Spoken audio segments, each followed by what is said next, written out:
नमस्कार। आज वीडियो रे आमे +3 फर्स्ट सेमिस्टर AC1 जो आपण मानकर रही एबिलिटी एनहांसमेंट कोर्स 1 रो एक इम्पोर्टेंट लॉन्ग क्वेश्चन आंसर आमे आज डिस्कशन करबा। क्वेश्चन टी आपण माने स्क्रीन रे देखि पारुथिबे।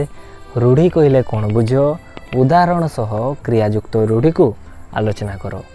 ठीक अछि, ए क्वेश्चन टी आपनकर लॉन्ग क्वेश्चन रहउछि।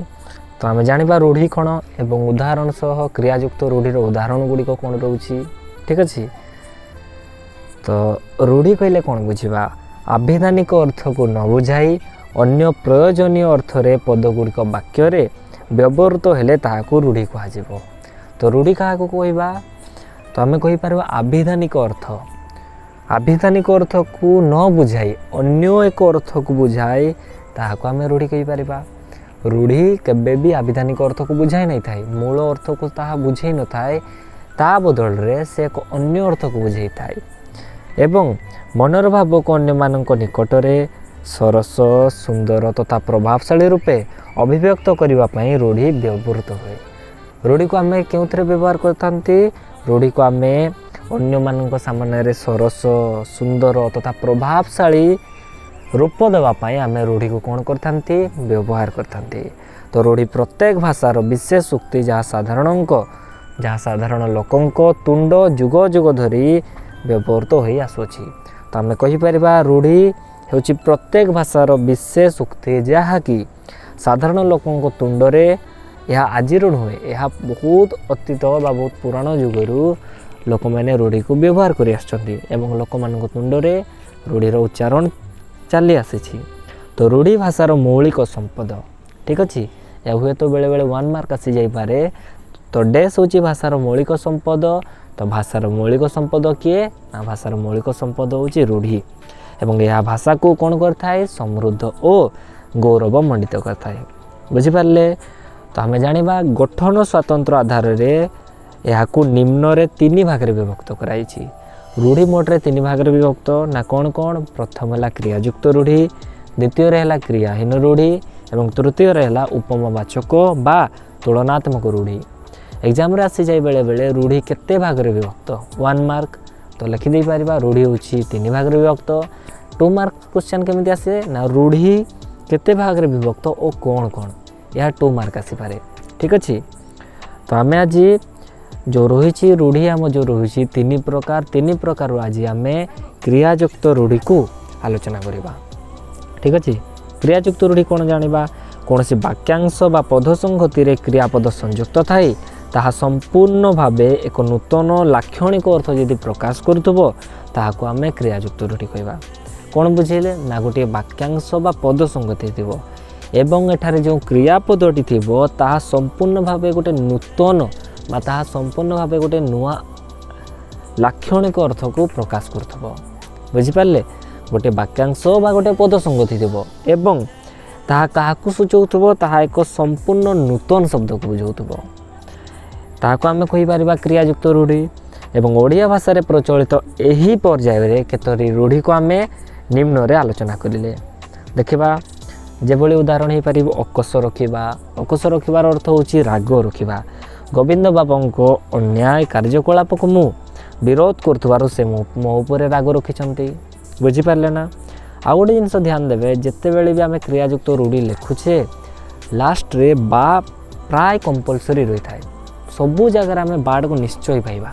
ठीक अच्छे, नेक्स्ट देखिबा गोटे उदाहरण, अग्निशर्म हवा, जार अर्थ होची खूब रागी जीवा। अग्निशर्म हेबार अर्थ कौन ना, खूब रागी जीवा। पुअर कुकर्म देखी बापा अग्निशर्मा हो गले कहीपर। से भली नेक्स्ट उदाहरण देखा कौन रोची, अठा काठी रे पड़वा अर्थात हैरान बा असुविधार पड़वा।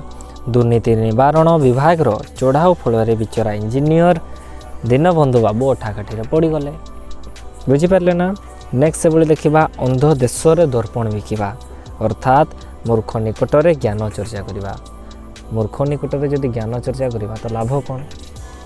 नास्तिक व्यक्ति सह जदि आम धर्म चर्चा करवा तार अर्थ अंध देश रे कौन बिकिबा ना, दर्पण बिकिबा सहित सामान। बुझिपारे ना।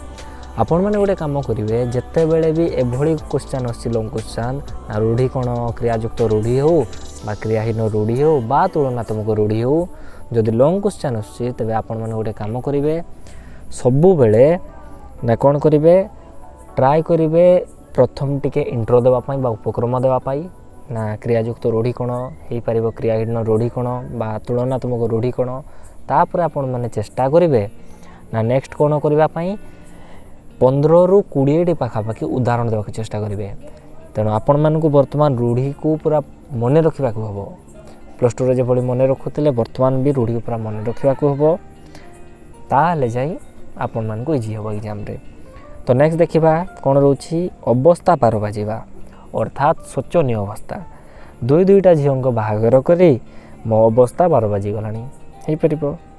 नेक्स्ट से भाई आकट करवा आपण मैंने देखिपे प्राय लास्ट रे शेष बाटा निहाती रोची।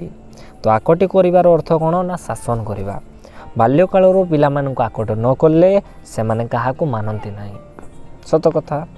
नेक्स्ट से भाई आखि देखाइबा अर्थात भयभीत करवा श्रेणी में गंडगोल कर शिक्षक पिला मानक कौन कले ना आखि देखाइले बुझिपारे से भाई आम कहीपर आखि पकाइबा अर्थात लोभ करवा भगियासारिया जमीखंड को उपरे रामचंद्र मंगराज बहु दिन आखि पकई से भाई। नेक्स्ट देखा आखि लाखी जावा अर्थात सम्मोहित होगा माधवी देखा एते सुंदर जे कौन सी लोकर आखि लाखी जीव ठीक अच्छे से भाई देखा। नेक्स्ट कौन रोची आखिरे पड़ा अर्थात नजर रे पड़ा पाचेरे डेई जाऊ जाऊ चोरटी लोक आखिरे पड़गला तापर विचार कौन होता इमाजिन कले से भाई। नेक्स्ट देखा कौन रोची आखिरे धूली देवा अर्थात ठकी जाई चली जावा आम समस्त आखिरे धूली दे चाकर टका घर सबू तक सुना लुटि नहीं गला से भाई। कौन रोची नेक्स्ट ना आखि खसी हो अर्थात आश्चर्य हो कोणार्कर शिल्पकला को देखी दर्शक मान आखि खुशी हो गला। आपण मैंने भी कोणार्क मंदिर जब देखि तार कारुकार्य को देखी कहीं भी समस्त आखि खसीज बहुत आश्चर्य प्रकार ता तैयारी की। नेक्स्ट से बोले कौन रोची ना कपाल फाटिबा अर्थात भाग्य खराब होगा मोर तो कपाल फटा अन्य को दोष दे लाभ कौन बुझिपारे से बोले। नेक्स्ट कौन कला को धला करवा अर्थात भूल को ठीक बोली प्रमाण करवा किसी व्यवसायी अच्छा जो मैंने कला को धला करिबारे बेस उस्ताद से बोले। नेक्स्ट कौन रोची कुहुड़ी पहरिबा अर्थात वृथा परिश्रम करवा चंद्रशेखर बाबू लाभ निशारे दिन राति कुहुड़ी पहरुंट से भाई। आपण मैंने जदि आउ गोटे उदाहरण नवा जदि आम परीक्षा जदि न पढ़ी जदि एग्जाम देते जावा खाली वृथा परिश्रम बुझिपारे ना कुहुड़ी पहरवा सहित सामान हो। नेक्स्ट क्षीय काढ़ा अर्थात दोष बाछा दुष्ट प्रकृतिर लोक मैंने सबू कथार कौन करते क्षीय काढ़ी था बुझिपारे। आम एक इम्पोर्टाट लॉन्ग क्वेश्चन टी आलोचना कले यार नेक्स्ट वीडियो रे आम आलोचना करवा रूढ़ी कौन क्रियाहीन रूढ़ी क्या कहुए ठीक अच्छे। तो वीडियोटी केमिति लगे कमेंट निश्चय जनइबे जदि वीडियोटी भल लगी तेज गोटे लाइक एवं शेयर निश्चय करदे। रहिली जय जगन्नाथ।